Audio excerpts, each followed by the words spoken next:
Blessed are the merciful. On December 20, 1943, Charlie Brown, not to be confused with the comic strip character, a West Virginia farm boy, joined the U.S. Army Air Forces, streaked across the skies near the German city of Bremen. His B-17 Flying Fortress, dubbed Ye Olde Pub, you see a picture of it there on the screen, had a crew of 10, there on the left, and was one of 21 bombers targeting an aircraft plant near Bremen.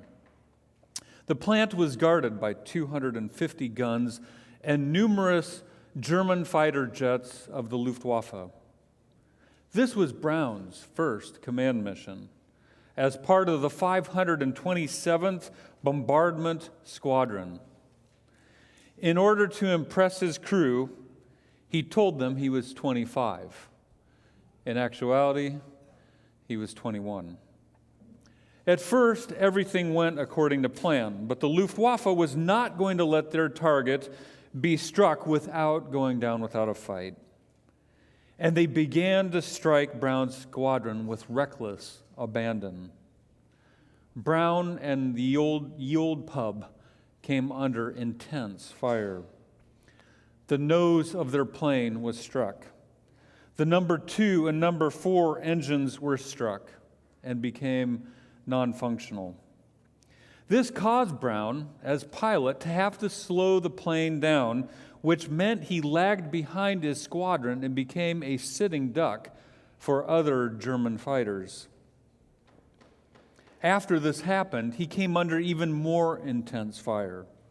About a dozen or so German fighter jets began to hit his plane over and over and over for about 10 minutes. During this fight, Brown lost complete consciousness, sending the plane into a nosedive.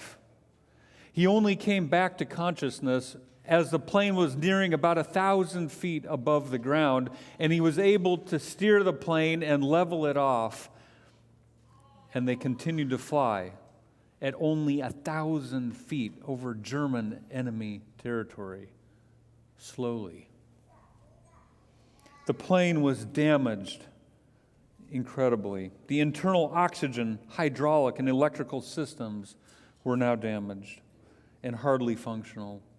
He lost half of his rudder and the left side of his elevator. He had no nose cone on the plane. Only a few of the 11 guns on board were working. The tail gunner was dead. One of their other members was critically wounded. Another crew member had his foot frozen because the internal wires on his heated uniform had shorted out, while another crew had been hit in the eye by shrapnel. And as I mentioned before, Brown himself was wounded in his shoulder. The Germans had left them alone, and the nosedive had probably saved him because they thought the plane was going to crash. Even though he had prevented the plane from crashing, they convened as a crew and decided what they were going to do. Should they ditch the old aircraft? They decided no. They didn't want to leave their injured crew members behind. Brown and the crew wasn't sure that they would even be able to make it back to their air base in England, but they thought they would try to limp back in whatever way they could. But it was at this time that Brown's co-pilot saw in the distance a Messerschmitt Bf 109 German fighter speeding towards him. He turned to Brown and said, "Oh my God, we're done." They knew their fate was sealed. They were a sitting duck. However, the German fighter flew closer to them and didn't even open fire, and he came right up so close that they could actually look at each other in the face. The German pilot began to make some hand signals, and they couldn't figure out what was he trying to say. It turns out later he was trying to motion them to land in Sweden, to try to make it to Sweden, a neutral country where they would be safe. But they kept on flying They had one of their guns trained on him. It wasn't working, but they weren't quite sure what he was doing. He pulled up in formation, and you can see his plane there in the picture, and he flew with them because he knew that the German anti-aircraft artillery from the ground would recognize the shape of his German fighter, and they also knew that the Germans did have some B-17s, and he knew that they would be safe from the artillery fire if he flew right next to them. He escorted them all the way across German territory until they reached the North Sea coast. As soon as they were out over water and he knew they were safe, he flew just a little bit closer, looked at the pilot, Charlie Brown, in the eyes, saluted him, and turned the plane around and flew back to Germany. Brown never forgot that incredible act of heroism. His aircraft, take a look at this picture. It was one of the most damaged aircraft ever to make it back safely to an air base in World War II. He and his crew had been easy targets, ready to perish in their pursuit of military glory. But one German fighter pilot understood that they needed one thing more than anything else: mercy. We come to this story with the words of Jesus in our mind. In our sermon series, when we're looking at how do we have an abundant, prosperous, flourishing life that Jesus promised us. And we've come to the Beatitude after we looked at some ones that maybe weren't so pleasant: destitution of spirit, being able to mourn, being meek. But we come to this one, and this one can resonate with many of us. As I just mentioned, it resonates with Charlie Brown. Jesus said, "Oh, the blessedness of the merciful, for they will receive mercy." We're going to look at today 5 aspects of mercy and how Christian commentators have dealt with this topic in the past. We will look at the definition of the Aramaic word to help us come to a conclusion of maybe what Jesus was talking about. Then we will look at one dilemma that this beatitude poses for interpreters. And then we will close with another story. So let's look at the 5 aspects of mercy, of what Jesus was talking about and what the Christian church over the centuries has interpreted this as. The main thing that Christian commentators have concentrated on has been almsgiving or humanitarian work. And they viewed mercy as helping the poor. Proverbs 14:21 says this: "He who despises his neighbor sins, but he who has mercy on the poor, happy is he." So by sharing our resources, financial resources, time resources, we can show mercy to those who are not as fortunate as us. We give. This has been considered mercy. However, most commentators realize that this is a bit problematic in the sense that it's not a complete definition of mercy, because what do poor people do? Is this a beatitude only for the wealthy? How do poor people that don't have financial resources, as Jesus himself was a poor person, how do they show mercy? So we have to go to other definitions of mercy, because this couldn't be the only thing Jesus was talking about if this would be only for people that have means. The second aspect commentators have concentrated on is forgiveness.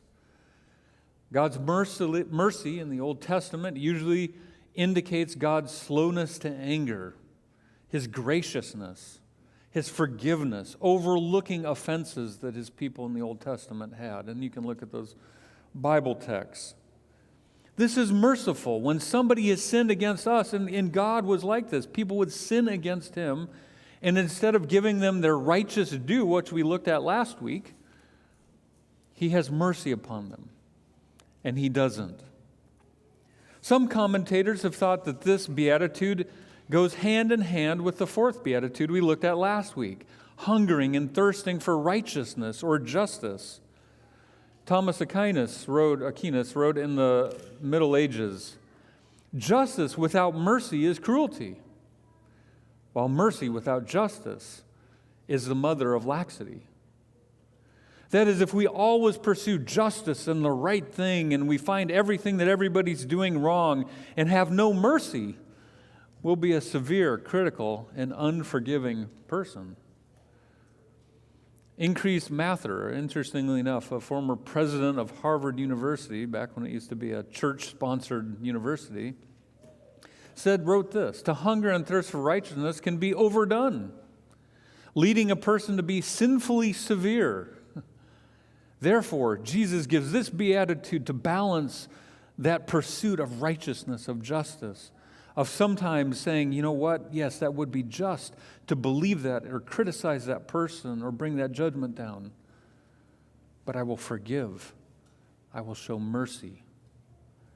So this beatitude balances out the beatitude we had last week. However, the third aspect that commentators have looked on is the mercy of spending time with outsiders, the people on the fringe of society, the down and out. They got that from Matthew 9, 10 through 13. From the story when Matthew invited Jesus, this is New Living Translation, very modern translation, and his disciples, invited Jesus and his disciples to his home as dinner guests, along with many tax collectors and other disreputable sinners.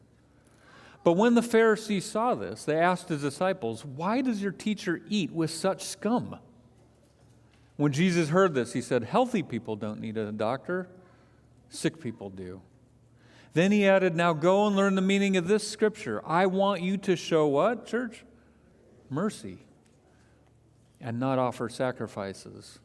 For I have come to call not those who think they are righteous, but those who know they are sinners."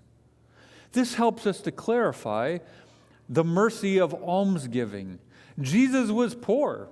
He wasn't a wealthy individual while he was here, but what he was doing was spending time with people on the fringes of society. And when he got criticized for it, and they said, "Why are you wasting your time with this scum?" He says, "I want you to go and learn mercy."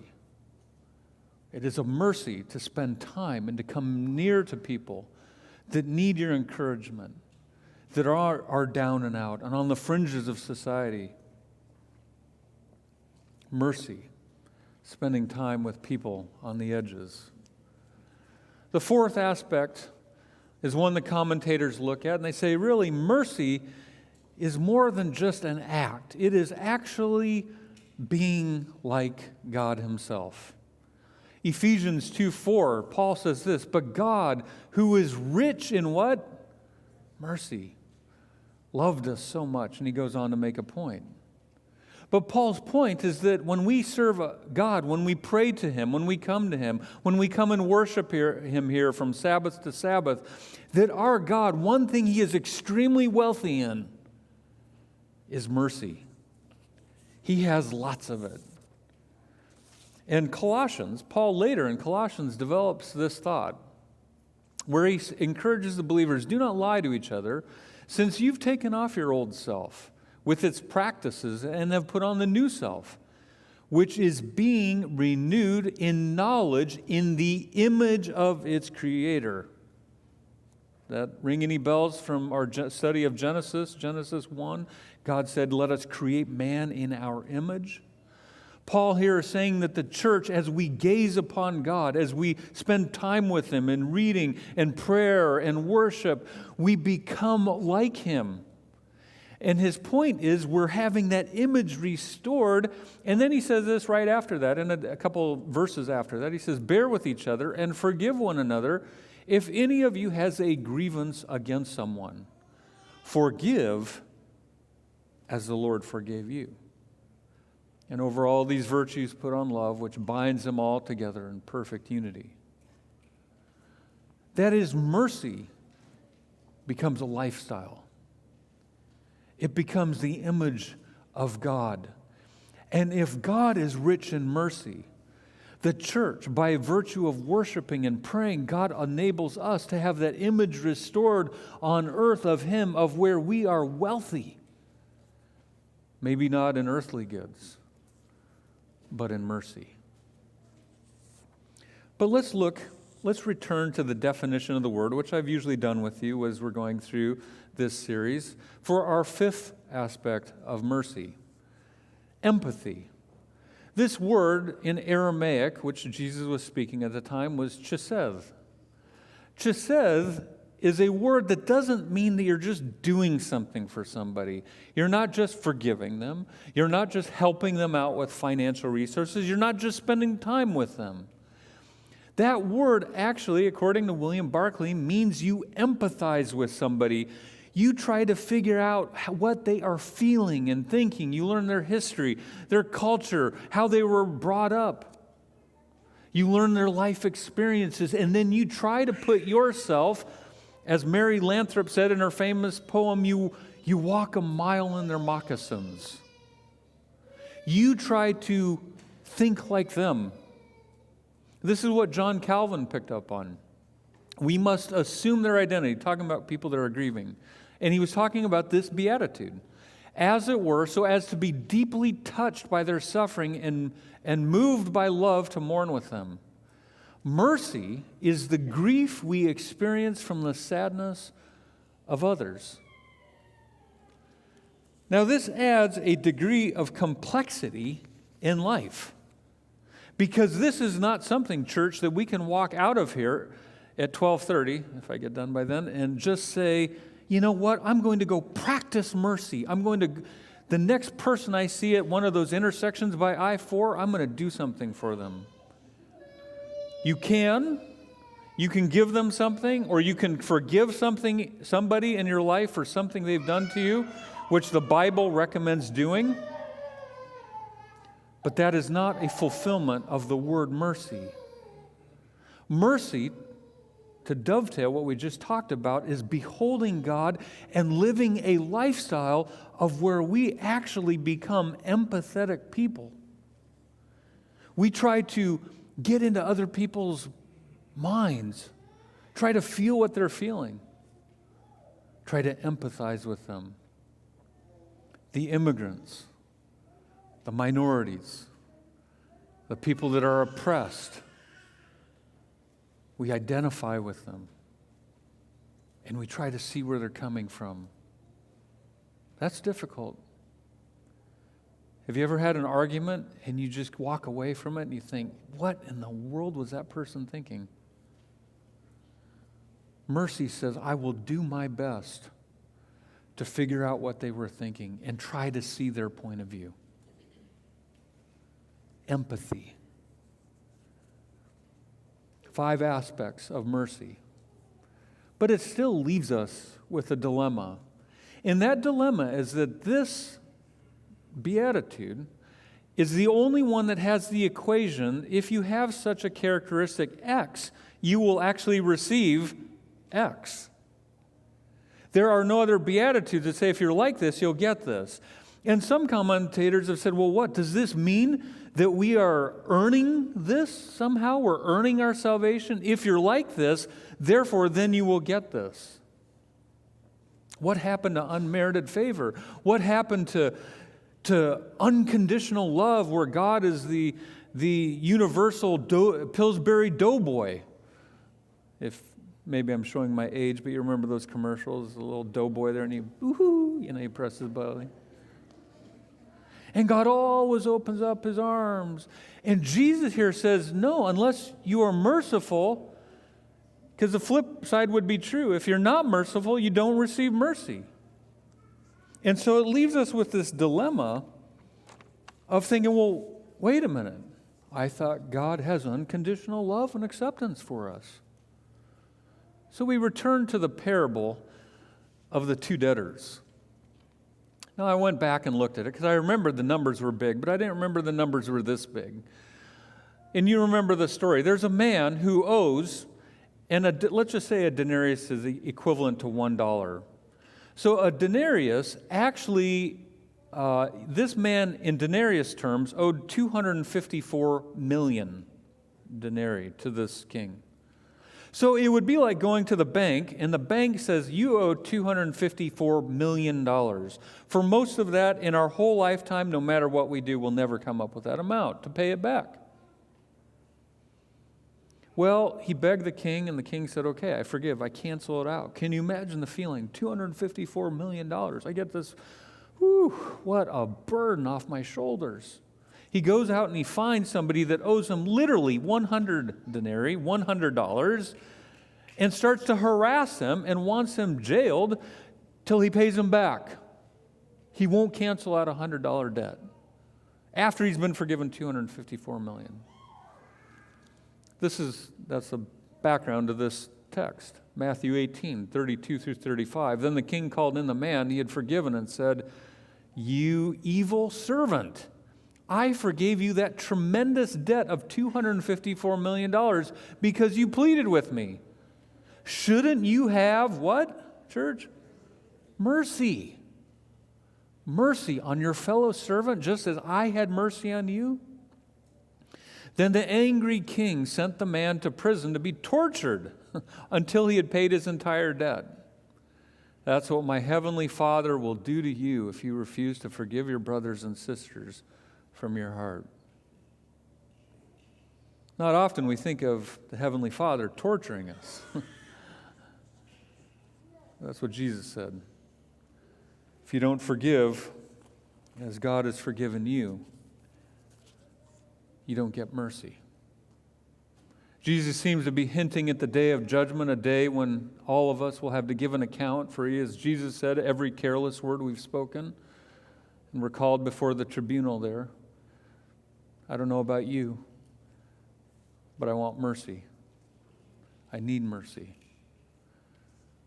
And Jesus here gives a warning that if we're not merciful people, we don't get mercy. Emanuel Swedenborg, commenting on this, said, it's not so much that God is punishing us, but the person who is not merciful cannot be conjoined with the Lord because he is unlike him and not at all in his image. So it's not that God doesn't want us to give us mercy. It's that he can't. It's Matthew 25 when people come and say, Lord, Lord, let us into the kingdom. We did this for you. We preached. We cast out demons. We did this and that. And what does he tell them? I don't know you. Our characters aren't alike. Our values aren't the same. Pastor W.R. No likens it to a gear with a big wheel that joins up to another smaller gear. And the big gear is the one that gives the motion, and then the small gear receives that motion and in turn gives motion. And this is how he compared it. He said, it is in some such way that God's goodness and mercy impel us to forgive from the heart those that have trespassed against us. The power is all from above. Yet, though we by our goodness do not set the beneficent machinery in motion, we may by our badness cause it to stand still. It is our forgiveness accorded to an evildoer that procures forgiveness to ourselves. The opposite is the truth. Yet our refusal of forgiveness to a brother prevents that flow of pardon to our own guilty hearts. You see, church, God doesn't forgive in a vacuum and just say unconditionally, write off all your debts and then I don't pay any more attention. God saves us so that we will be merciful, compassionate people for eternity. That we will be rich in our character of mercy. That we will enjoy spending time with a merciful God. He's looking for friendship. And mercy is the ingredient that enables us to get to that friendship. Let's return to the story of Charlie Brown to illustrate this. It turns out that German fighter pilot who escorted Brown on that day in 1943, his name was Franz Stigler. He's in the upper right-hand corner of the screen. He came from a vocally anti-Nazi family. On top of that, he was a devout Catholic, and he had trained for the priesthood. He had not wanted to join the fighter corps and initially signed up only to train other pilots because he himself was a pilot. But after the death of his beloved brother, August, who also was a pilot, he finally agreed to go to the front. But he was driven by anger and resentment. However, his commanding officer told him, if I ever see, not just him, but his whole squadron, if I ever see you shoot or hear that you shoot somebody in a parachute, I myself will shoot you. He was about to be decorated as one of the best fighter pilots of the Nazi Luftwaffe. But as he approached this plane, he could see it riddled with holes, a couple engines not working, and that the crew was mortally wounded. And he said this, and I quote, "To me it was just like they were in a parachute. I saw them, and I couldn't shoot them down." Stigler's act of mercy came at a price. If anyone found out about this good deed that he did, he could be court-martialed, and he could himself lose his life. Well, the war ended. Both men, Charlie Brown and Franz Stigler, got married, ended up having families. Yet the unusual incident from that day, 4 days before Christmas in 1943, stuck in their minds. Decades later, Charlie Brown decided he had to find out who was this pilot. He was having nightmares about it, and he said, I have to resolve to find this guy. So he began to search military archives. He would share this story at different pilots' reunions. And finally, when nothing worked, he said he found out there was a German newsletter that went to former Luftwaffe pilots. And he wrote out the whole story in an advertisement and asking for some type of information about that pilot on that day. On January 18, 1990, Brown finally received a letter, and it began, "Dear Charles, all these years I wondered what happened to that B-17. Did she make it or not?" By this time, Stigler had moved to Canada and was living in Vancouver. And he wrote to Charlie and asked if they could meet. So they arranged in a hotel lobby in Seattle, Washington, to meet after all these years. After almost 50 years of not knowing who each other was, they hugged, they cried, and they shared stories. And the story became even more extraordinary. The two men became the closest of friends. They took fishing trips together. They flew cross-country to each other's homes. They went on road trips to share their story at schools and veterans' reunions. They talked every week till they died, checked in on each other's health and families. Their wives, who you see in the upper left-hand corner, also became fast friends. Their friendship lasted for 18 years until both men died just months apart of each other in 2008.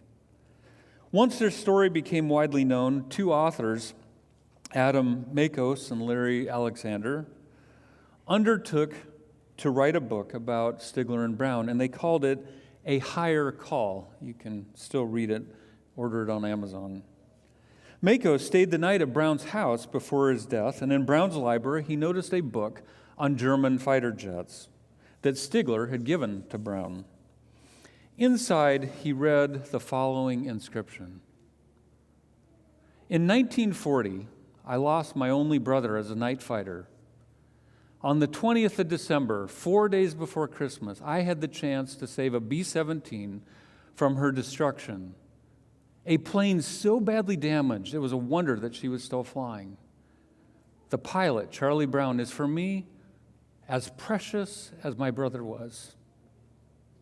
Thanks, Charlie. Your brother, Franz." Oh, the blessedness of the merciful, for they will receive mercy.